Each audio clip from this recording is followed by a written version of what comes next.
ABP news आपको रखे आगे। और अब आपको दिखाते हैं बजट पर विस्तार से खबरें। देखिए, मोदी सरकार ने आज बजट पेश किया तो इस बजट में चुनाव की झलक भी दिखाई दी। विरोधियों ने बजट को चुनावी तक करार दे दिया। असल में 5 राज्यों में चुनाव अगले कुछ दिनों में होने वाले हैं। जिन राज्यों में चुनाव होने हैं, बजट में उन राज्यों का नाम लेकर के योजनाओं का जिक्र किया गया है और इस जिक्र पर राजनीति हो रही है। तो बीजेपी इस बजट में जीत का रास्ता देख रही है। मैं आज इस रैली में बंगाल की जनता को पूछना चाहता हूं, बंगाल में किसी भी दिन बज सकता है चुनावी बिगुल। मैं आज इस रैली में बंगाल की जनता को पूछना चाहता हूं, ममता बनर्जी की सरकार, तृणमूल सरकार बंगाल के अंदर घुसपैठ को रोक सकती है क्या? आप जोर से बताइए, रोक सकती है?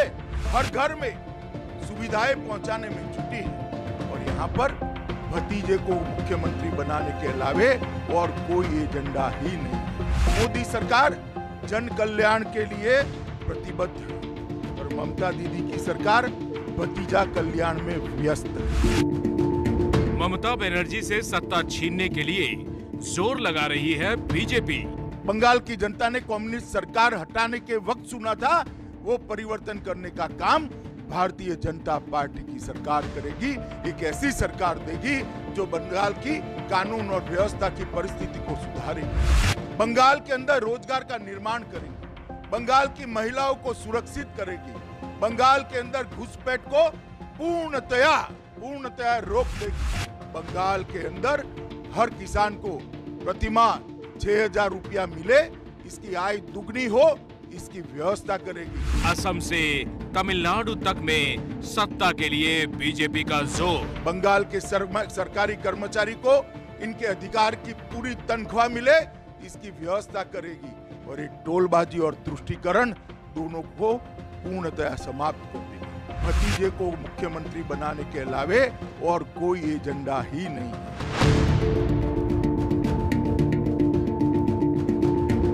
अगले कुछ दिनों में 5 राज्यों के विधानसभा चुनाव का ऐलान हो जाएगा और उस चुनाव से पहले मोदी सरकार ने जो बजट पेश किया है उसमें चुनावी राज्यों का खास ख्याल रखा गया है। आज का बजट भारत के आत्मविश्वास को उजागर करने वाला है। अगले कुछ दिनों में पश्चिम बंगाल, केरल, असम, तमिलनाडु और पुदुचेरी में विधानसभा चुनाव होने हैं। इन 5 में से सिर्फ एक राज्य असम में बीजेपी की सरकार है और बीजेपी की कोशिश इस चुनाव में असम की सत्ता बरकरार रखने के साथ ही बाकी राज्यों में मजबूत होने की है। और इसी मजबूती के लिए मोदी सरकार ने चुनावी राज्यों के लिए खजाना खोला है। चुनावी राज्यों में सड़क विकास के लिए 2.25 लाख करोड़ का ऐलान किया गया है। ये बजट देश के हर क्षेत्र में विकास यानी ऑल राउंड डेवलपमेंट की बात करता रहता है। खास तौर पर मुझे खुशी है कि इस बजट में दक्षिण के हमारे राज्य, पूर्वोत्तर के हमारे राज्य और उत्तर में लेह लद्दाख जैसे क्षेत्रों में विकास पर विशेष ध्यान दिया है। ये बजट भारत के कोस्टल स्टेट्स जैसे तमिलनाडु, केरल, पश्चिम बंगाल, इनको एक बिजनेस पावर हाउस बनाने की दिशा में एक बड़ा कदम उठाए। नॉर्थ ईस्ट के राज्य जैसे असम के अनएक्सप्लोर्ड पोटेंशियल को टैप करने में बजट बहुत बड़ी मदद करेगा। एक तरीके से इसे इस तरह भी समझ सकते हैं कि सड़क का जाल बिछाकर सत्ता के दरवाजे तक पहुंचने की कोशिश है। पश्चिम बंगाल में Kolkata Siliguri national highway project का ऐलान। पश्चिम बंगाल में 675 किलोमीटर हाईवे का निर्माण। हाईवे पर 25,000 करोड़ रुपए खर्च किए जाएंगे और सरकार के इस ऐलान से पश्चिम बंगाल के बीजेपी नेता गदगद हैं। इंफ्रास्ट्रक्चर चाहिए। पहले माननीय अटल जी ने जो शुरू किया था पूरे देश को और रोड के माध्यम से जोड़ने का, उस समय भी आप उसका लाभ देश को मिल रहा है और जहाँ जहाँ नहीं लाभ हुआ उसका अभी हो रहा है। अभी नॉर्थ बंगाल साउथ बंगाल का जो रोड है हमारा वो अच्छा नहीं है, सिंगल रोड है, उसको काम पहले से चल रहा था, उसको दुरुस्त करने के लिए ये भी इन्वेस्टमेंट हुआ है, बहुत अच्छा हुआ है। हम पहले से बोल रहे हैं, हमारे बंगाल के नौजवान गुजरात में जाते हैं नौकरी के लिए, तो हम गुजरात जैसा उद्योग वहाँ लगाना चाहते हैं, उसके लिए पहले इंफ्रास्ट्रक्चर चाहिए, उसी दिशा में ये कदम है। सब ये रोड का पहले से आप लोगों से कुछ बात हुई, कहाँ से कहाँ तक जाएगा, आपके पास कोई डिटेल? नहीं, हमारे पास कुछ बात नहीं है। हम लोगों ने हमेशा आग्रह करते रहे कि कम्युनिकेशन एक बड़ी बात होती है। बंगाल बड़ा प्रदेश है, ऊपर से नीचे 700-800 किलोमीटर लंबा है और समय बहुत लगता है, तो इसीलिए रोड कम्युनिकेशन अच्छा हो जाए तो इंडस्ट्री भी हो सकती है। मुझे लगता है कि सरकार ने उसी दिशा में सोचते हुए आगे कदम बढ़ाए हैं। साथ साथ जो एक और फ्रेट कॉरिडोर इधर से आ रही है, विशाखापट्टनम से लेकर खड़गपुर होकर डनकुनी तक, इसमें बहुत बड़ा इन्वेस्टमेंट होने वाला है।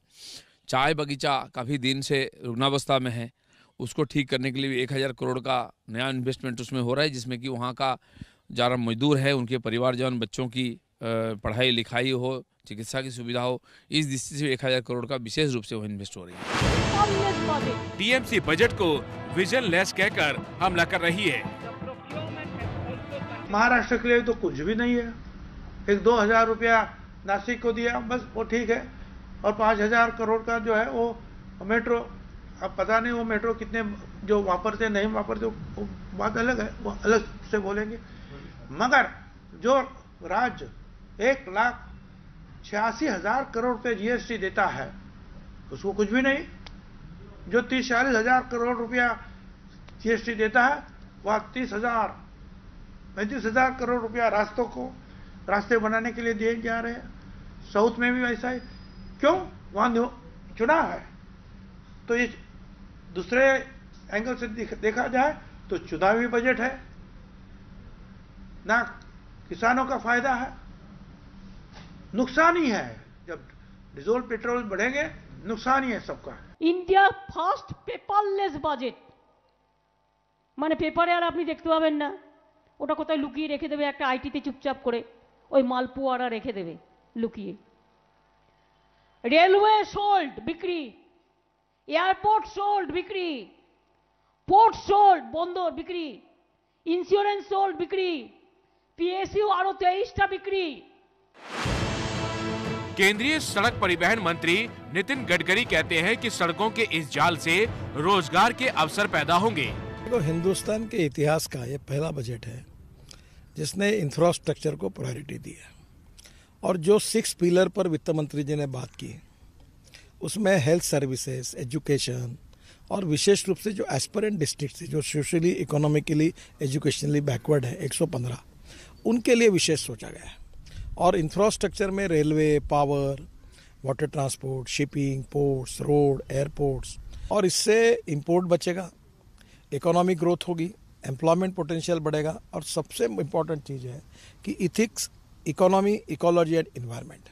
तो इकोनॉमी तो मजबूत होंगी, इथिक्स यानी सोशल इक्वालिटी और इकोनॉमिक इक्वालिटी की तरफ तो हम जा ही रहे हैं, और दूसरी ओर रोजगार निर्माण होने से इकोनॉमी मजबूत होगी, पर कैपिटा इनकम, जीडीपी बढ़ेगा। बात सही भी है, क्योंकि जाल सड़क का होगा तो पहुंच आसान हो जाएगी, और जब पहुंच आसान होगी तो जिंदगी भी आसान हो जाएगी। पश्चिम बंगाल और असम में चाय उत्पादन को मजबूती देने के लिए 1000 करोड़ रुपए टी वर्करों को देने का ऐलान किया गया है, और इस ऐलान का सीधा फायदा दोनों राज्यों के 25 जिलों के लोगों को होगा। असम में चाय उत्पादक 21 जिले हैं, जहां 94 विधानसभा सीटें हैं। जिन जिलों को फायदा होगा उसमें से 4 पश्चिम बंगाल में हैं, जिनमें 18 विधानसभा सीटें हैं। असम में 6 लाख और बंगाल में 5 लाख लोग चाय के कारोबार से जुड़े हैं। আগের বার ইলেকশনের আগে বলেছিল 7 चाय बागान हम खुल देंगे, बोलेছিল কি বলেনি? এই चाय बागान का मजदूर अगर कोई है तो आप लोगों को पता है कहा था कि नहीं कहा था? और आज क्या किया? फिर बोला हम 1000 करोड़ दिया, किसमें दिया? पहले तो जो बोला था वही नहीं किया। कभी आप करते कुछ नहीं, खाली झूठा बोलते हैं और झूठा आरोप कर लगाते हैं, यही आपका काम है, और कोई काम नहीं है, खाली झूठा भाषण करना। तो इसी के लिए मैं आपको कहने चाहूंगी, कोई बात आप विश्वास मत कीजिए। बंगाल में रोड बनाएगा चुनाव का टाइम में, বাংলায় নাকি রাস্তা বানাবে। বাংলায় রাস্তা দেখাচ্ছে, বাংলায় রাস্তা বানানোর দরকার নেই। যাও গিয়ে কৃষকরা বসে আছে, এই টাকাটা কৃষকদের দাও, ওই বিল উইথড্র করে নিয়ে বাংলায় রোড আমরা বানিয়ে নেব। ইলেকশনের সময় এই রাজনীতি করবে না। वैसे तो चाय उत्पादन को सरकारी मदद की जरूरत थी ही, लेकिन चुनावी मौके पर सरकार ने चौका लगाकर चाय कारोबार के लोगों के दिल में जगह बनाने की कोशिश की है। 400 करोड़ की लागत से देश में 5 फिशिंग हब बनाए जाएंगे। इनमें से एक पश्चिम बंगाल के पेटुआ घाट में होगा। पश्चिम बंगाल में 25,000 करोड़ और असम में 34,000 करोड़ रुपए नेशनल हाईवे पर खर्च होंगे। पश्चिम बंगाल और असम के अलावा तमिलनाडु में भी नेशनल हाईवे प्रोजेक्ट के तहत 1 लाख करोड़ रुपए खर्च किए जाएंगे, जिसका कंस्ट्रक्शन अगले साल शुरू हो जाएगा। 1100 किलोमीटर का नेशनल हाईवे केरल में भी बनेगा। इसके अलावा देश भर में बनने वाले 7 टेक्सटाइल पार्क और मछली उत्पादन का फायदा भी तमिलनाडु को मिलेगा। इसके अलावा मेट्रो का विकास भी इन चुनावी राज्यों को। अब देखिए, पीएफ में ब्याज से होने वाली कमाई पर अब टैक्स का बोझ बढ़ने वाला है।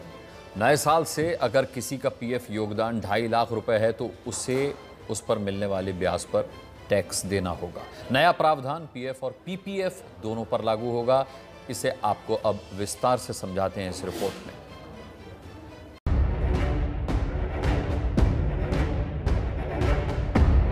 पीएफ से ब्याज के जरिए पैसा बनाने वाले करोड़पतियों पर सरकार की पैनी नजर है, क्योंकि पीएफ पर आज भी किसी बैंक के सेविंग अकाउंट, यहां तक कि एफडी से भी ज्यादा ब्याज मिलता है।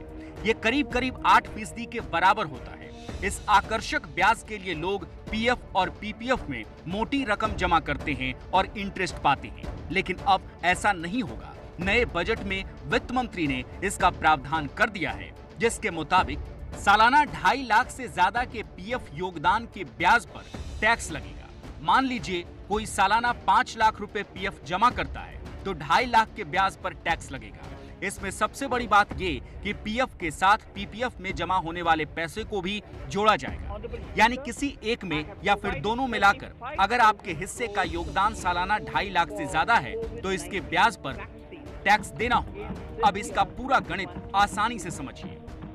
अगर सैलरी 10 लाख रुपए सालाना है तो आमतौर पर 8% पीएफ में जाता है, यानी 80,000 रुपए, तो इसमें कोई टैक्स नहीं लगेगा। अगर सैलरी 30 लाख रुपए है तो पीएफ का हिस्सा 2,40,000 रुपए होता है, इस पर भी कोई टैक्स नहीं लगेगा। लेकिन अगर आपकी सैलरी 50 लाख रुपए है तो पीएफ का हिस्सा 4 लाख रुपए बनता है। इस पर जो ब्याज मिलेगा उस पर टैक्स लगेगा, यानी 12,000 रुपए के टैक्सेबल अमाउंट पर ब्याज देना होगा। यानी कुल मिलाकर 30 लाख रुपए सालाना की सैलरी वालों पर इसका कोई असर नहीं पड़ने वाला। उससे ज्यादा सैलरी वालों को टैक्स देना होगा, और यही सरकार का मकसद भी है। कि सपोज किसी एम्प्लॉय की सैलरी 10 लाख रुपया है, अब 10 लाख में 8% सपोज उनका कंट्रीब्यूशन है, एम्प्लॉय कंट्रीब्यूशन है, तो 80,000 उनका कंट्रीब्यूशन हुआ, तो 80,000 चूंकि 2,50,000 से कम है तो कोई भी उस पर इंटरेस्ट नहीं बनता है और कोई भी टैक्स उनका नहीं लगेगा इस पर। अगर उनकी इनकम 30 लाख रुपया है, 30 लाख पर 2,40,000 रुपया उनका कंट्रीब्यूशन बनता है, वो भी 2,50,000 से कम है, तो इस पर भी किसी तरीके का टैक्स का एडिशन नहीं होगा। लेकिन इनकम अगर 50 लाख है, 50 लाख है तो अगर 8% कंट्रीब्यूशन अगर मानते हैं तो 4 लाख रुपया उसमें कंट्रीब्यूशन उनका हो जाता है। 4 लाख चूंकि 2,50,000 से ज़्यादा है, जो एक्सेस जितना होगा 1,50,000 पे जितना इंटरेस्ट बनता है, इंटरेस्ट मान लेते हैं कि हम 8% इंटरेस्ट बनता है तो 12,000 रुपया वो फिगर हो जाता है, तो 12,000 रुपया उनकी टैक्सेबल इनकम में ऐड हो जाएगा। ऐसा करने की जरूरत क्यों पड़ी? एबीपी न्यूज के सवाल पर खुद वित्त मंत्री ने इसे समझाया है। वित्त मंत्री जी, यहाँ पीछे प्रणय उपाध्याय हूँ एबीपी न्यूज से। मेरा सवाल ये है कि बजट के अंदर एक प्रस्ताव रखा गया है कि जो भी हाई इनकम एम्प्लॉयज हैं उनके प्रोविडेंट फंड से जो इनको टैक्स में जो इंटरेस्ट में इनकम होती है उसका कैप 2.5 लाख के करीब रखा गया है। क्या आप इसे थोड़ा सा समझा पाएंगे कि क्या एग्जैक्टली ये प्रोविजन है? Up to 2.5 lakhs we have kept as a ceiling that you can annually give it for this purpose, for which you get tax exemption, for which you get at 8% guaranteed interest return on that money, even that is tax exempt. What we have done now is this fund is actually for the welfare of the workers, no doubt. And workers are not going to be affected by it because anyone who earns less than 2 lakhs per month will still be paying his 12% without a hitch. It is only for big ticket money which comes into it because it has tax benefit and also assured about 8% return. You find huge amounts, some to the extent of 1 crore also being put into this each month. For somebody who puts 1 crore into this fund each month, what should be his salary? So for him to give both tax concession and also an assured 8% return, we thought is probably not comparable with an employee with about 2 lakhs who puts that money, gets tax concession and also gets 8% return. So we are not reducing any worker's right, but at the same time getting tax exemption and also getting 8% rate of interest for somebody who puts 1 crore per month into the account, we thought maybe is not right, and therefore we have put that ceiling. किसानों और सरकार में दरअसल ठनी हुई है। हम जानते ही हैं किसान तीनों कृषि कानूनों को खत्म करने की मांग कर रहे हैं और सरकार इसके लिए तैयार नहीं है। लेकिन इस तनातनी के बीच जब बजट पेश हुआ तो किसानों पर खास ध्यान था सरकार का और फोकस भी। वित्त मंत्री निर्मला सीतारमण ने किसानों की आय दोगुनी करने का लक्ष्य रखा तो साथ ही इस दिशा में उठाए गए कदमों को भी गिनाया। और खुद प्रधानमंत्री मोदी ने भी कहा कि इस बजट के दिल में गांव हैं, किसान हैं।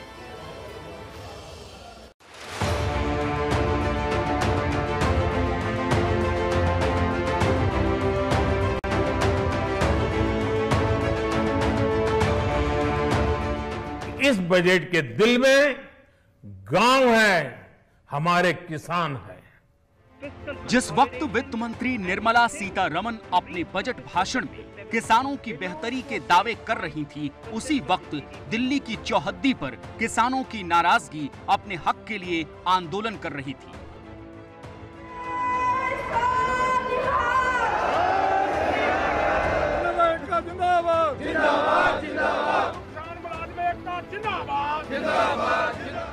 किसानों की सरकार से तनातनी चल रही है, लेकिन सरकार ने अपना खजाना खोला तो किसानों का संकल्प वित्त मंत्री के बजट भाषण में कैद था।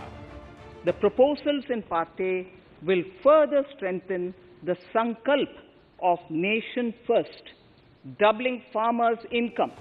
अगले 1 साल के लिए सरकार ने अपना बही खाता जनता के सामने रख दिया। किसानों की नजर अपने हित पर थी और विपक्ष की नजर किसानों को लेकर सरकार के ऐलान पर। And inclusive development, among others. इसीलिए जैसे ही वित्त मंत्री निर्मला सीतारमण ने ये कहा कि उनका बजट और उनकी सरकार किसानों के लिए समर्पित है, वैसे ही विपक्षी बेंच की तरफ से नारे उछाले जाने लगे। Our government is committed to the welfare of farmers. The MSP regime has undergone a sea change to assure price that is at least 1.5 times the cost of production across all commodities. The procurement has also continued to increase at a steady pace. This has resulted in increase in payment to farmers substantially. Corona काल के इस budget पर सबकी नजर थी। खासकर किसान आंदोलन को देखते हुए हर कोई जानना चाहता था कि सरकार किसानों के लिए कैसे कदम उठाती है। सरकार ने बजट में दोहराया कि वो किसानों की आय अगले साल तक 2 गुना करने के अपने संकल्प पर कायम है। सरकार का दावा है कि उसने पिछली सरकारों की तुलना में गेहूं और धान समेत कई फसलों का न्यूनतम समर्थन मूल्य बढ़ाया है। सरकार का दावा है कि पिछले 6 साल में कृषि खरीद में लगातार वृद्धि से किसानों को लाभ हुआ है। सरकार पशुपालन, डेयरी और मछली पालन पर जोर दे रही है। लघु सिंचाई के लिए 5,000 करोड़ रुपए देने का प्रस्ताव किया गया है। इतना ही नहीं, सरकार ने इस बजट में कृषि ऋण का लक्ष्य 16,50,000 करोड़ रुपए तक कर दिया है। सरकार बार बार कह रही है कि उसने किसानों की बेहतरी के लिए ये कदम उठाए हैं, लेकिन चाहे विपक्ष हो या आंदोलन पर बैठे किसान और उनके नेता, किसी को भी बजट पसंद नहीं आ रहा। हमारी उम्मीद थी कि किसानों की चलते सरकार कुछ ठोस कदम उठाएगी। एमएसपी का कोई जिक्र नहीं है। एमएसपी की मतलब एमएसपी उस खरीद उस रेट पे जारी रहेगी तो बोला ना। वो बात अलग है, बात अलग है। एमएसपी की इजाफा नहीं हुई, नंबर 1। और जो बात किया गया है कि प्रोक्यूरमेंट बहुत हुई, तो जब प्रोक्यूरमेंट बहुत होते हैं, जब सब कुछ तुम किसान की पक्ष में रखते हो, तो तुम कानून लाने की क्या जरूरत है? तो बिना कानून सब किसानों की पक्ष में इतना काम करते हो, तो कानून लाने की क्या जरूरत है? ये भी तो सवाल है। मैं एग्रीकल्चर सेक्टर में उत्तर प्रदेश में जानना चाहता हूँ कि कितने किसानों को धान की कीमत MSP मिली है, क्योंकि सरकार दोनों उनकी है, दिल्ली की सरकार उनकी, उत्तर प्रदेश की सरकार उनकी है। वो धान में बताएं, क्या गन्ने का बकाया अभी है कि नहीं है? गन्ने का बकाया है, मक्के का क्या मिला उनको MSP? When you look at some of the specific promises being made, for example on MSP, where have they fulfilled their previous promises on MSP? संसद की गलियारों से सड़क और खेत खलिहानों तक आज किसानों के सवाल अपने जवाब मांग रहे हैं। जवाब सरकार दे भी रही है, लेकिन उस पर किसानों में रजामंदी नहीं बन रही। मोदी सरकार का ये बजट उस वक्त आया है जब किसान को लेकर के देश की सियासत गर्म है। किसान पिछले 2 महीने से आंदोलन पर हैं और सरकार की उन्हें मनाने की हर कोशिश नाकाम रही है। ऐसे में ये उम्मीद की जा रही थी कि बजट में किसानों के लिए ऐसा कुछ होगा जिससे उनकी नाराजगी और कृषि कानून को लेकर के भ्रम दोनों दूर हो जाए। वित्त मंत्री ने भी किसानों को निराश नहीं किया और उनके सुनहरे भविष्य के लिए कई योजनाओं का ऐलान किया। Our government is committed to the welfare of farmers. The MSP regime has undergone a sea change. Shrimati Nirmala Sitharaman ji. वित्त मंत्री निर्मला सीतारमण जब बजट पेश कर रही थी तो सबकी नजर इस बात पर थी कि उनके पिटारे से किसानों के लिए क्या निकलने वाला है। जैसे ही वित्त मंत्री ने बजट भाषण में किसानों के लिए पहली लाइन बोली, वैसे ही विपक्ष का हंगामा शुरू हो गया। Our government is committed to the welfare of farmers. The MSP regime has undergone a sea change. दरअसल ये हंगामा इसलिए क्योंकि किसानों का आंदोलन पिछले 2 महीने से दिल्ली की सीमा पर जारी है। किसान 3 कृषि कानूनों को वापस लेने की मांग पर अड़े हैं और सरकार के साथ कई राउंड की बैठक के बाद भी कोई नतीजा नहीं निकल पाया है। नए कृषि कानूनों को लेकर किसानों के मन में जो सबसे बड़ी आशंका है वो MSP और मंडियों को लेकर है। वित्त मंत्री का फोकस भी इसी पर था। For paddy, the amount paid in 2013-14 was 63,928 crores. In 2019-20, this increased to 1,41,930 crores. वित्त मंत्री ने आंकड़ों के जरिए सरकार का पक्ष रखा और यूपीए सरकार से तुलना कर ये बताने की कोशिश की कि मोदी सरकार लगातार किसानों की उपज की खरीद बढ़ाने का काम कर रही है।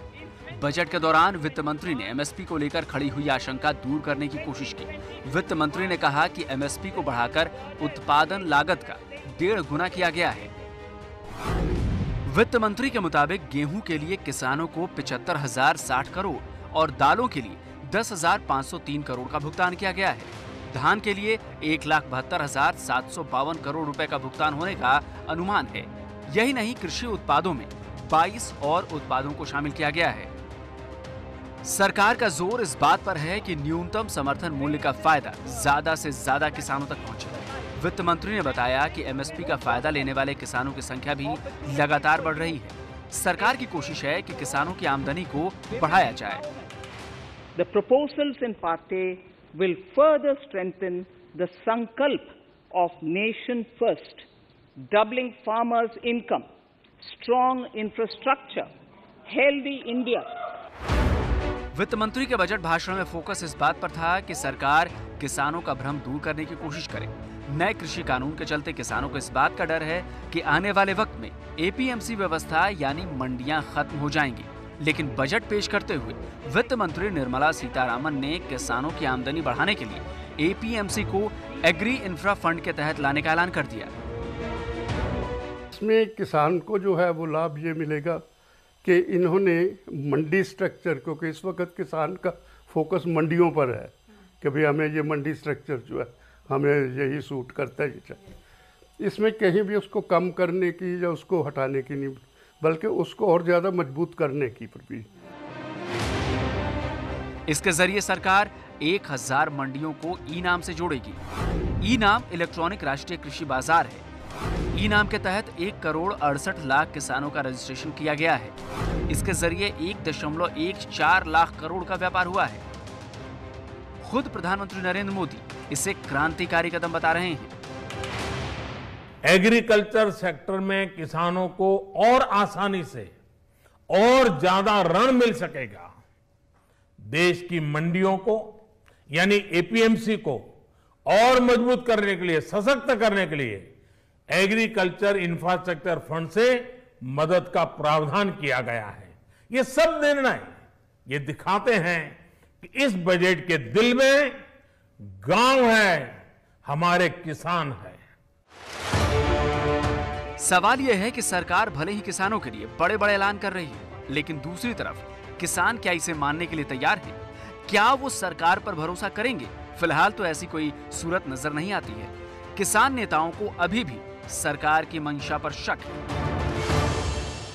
इन्होंने सपने दिखाए हैं और आंकड़ों के आधार पे ये कहते हैं कि किसान खुश है, लेकिन किसान तो आंदोलन पे बैठा हुआ है।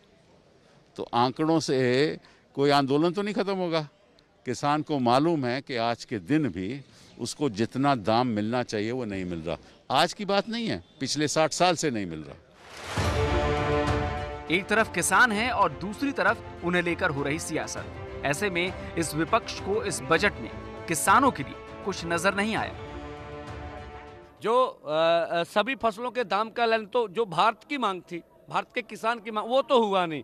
बजट में जो भी खबरें आ रही हैं, अभी पूरी तरह भी इस पर टिप्पणी करना उचित तो नहीं होगा। जितनी फसल की खरीद के लिए रखे जा रहे हैं पैसे, तो पंजाब हरियाणा के लिए खप जाएंगे, तो वो पहले भी रखे जाते थे। तो दिखाया जा रहा कुछ अंदर है नहीं।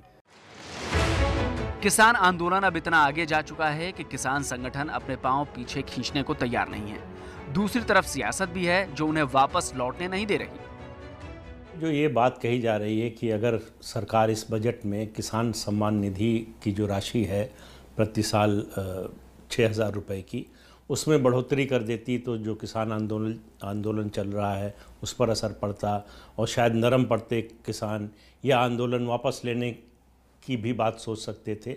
मैं इस बात से सहमत नहीं हूँ। सरकार किसान सम्मान निधि अगर तिगुना भी कर देती तो भी इस आंदोलन पर कोई फर्क नहीं पड़ने वाला है। बजट के जरिए मोदी सरकार की कोशिश इस बात की थी कि किसान ये समझ पाएं कि सरकार उनकी भलाई के लिए ये तीनों कानून लेकर आई है। फिलहाल संसद से उठी किसान हितों की बात आंदोलन में बैठे किसानों तक कितनी पहुंच रही है, ये कहना मुश्किल है। गई खेती और मंडियों के लिए इंफ्रास्ट्रक्चर बढ़ाने पर जोर दिया गया, लेकिन सवाल ये उठ रहा था कि आखिर इसके लिए पैसा आएगा कहां से। इस सवाल का जवाब बजट के तुरंत बाद मिल गया जब पेट्रोल डीजल पर कृषि सेस लगा दिया गया। हालांकि सरकार ने इस बात का ख्याल रखा कि इस सेस का असर आम आदमी पर न पड़े।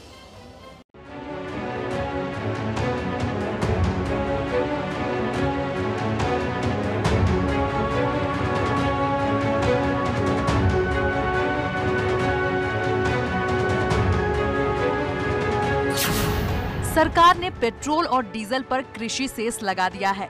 हालांकि वित्त मंत्री ने बजट भाषण में इसका जिक्र नहीं किया था, लेकिन बाद में इसका ऐलान किया गया। पेट्रोल पर 2.5 रुपए प्रति लीटर और डीजल पर 4 रुपए प्रति लीटर कृषि सेस लगाया गया है। हालांकि इस सेस का असर कंज्यूमर पर नहीं पड़ेगा। Agricultural infrastructure development cess is something which we are bringing in without on any one single item wherein we are putting the cess, the end consumer paying more than what he is paying today. It is just a restructuring we've done, for instance, of the basic customs duty. End of the day, the consumer has ended up paying that much only or less. In no category has he ended up paying more after the agricultural infrastructure development cess. ये cess सरकार तेल कंपनियों से वसूलेगी। 2 फरवरी से ये cess लागू होगा। हालांकि तेल कंपनियों पर ज्यादा बोझ न पड़े, इसलिए सरकार ने एक्साइज ड्यूटी कम की है। दरअसल सरकार की कोशिश इस सेस के जरिए होने वाली आय से देश में कृषि इंफ्रास्ट्रक्चर को बढ़ावा देने की है, लेकिन विपक्ष ने इस पर सवाल खड़े कर दिए हैं। विपक्ष का दावा है कि आने वाले वक्त में इस सेस के चलते महंगाई बढ़ेगी। सेस को लेकर सरकार पर भले ही सवाल उठ रहे हों, लेकिन किसानों की भलाई के लिए सरकार ये रिस्क भी उठाने को तैयार है। और इस वक्त की बड़ी खबर आपको बता दें, न्यूज़ ब्रॉडकास्टर्स एसोसिएशन एनबीए ने किसान आंदोलन को कवर कर रहे पत्रकारों के खिलाफ कार्रवाई की निंदा की है। एनबीए ने कहा है कि प्रिंट और इलेक्ट्रॉनिक मीडिया दोनों के पत्रकार निष्पक्ष तरीके से किसान आंदोलन की रिपोर्टिंग कर रहे थे और सभी पक्षों को सामने रख रहे हैं। पत्रकारों के खिलाफ दर्ज केस को खत्म किया जाए और पत्रकारों को बिना किसी डर के उनका काम करने दिया जाए।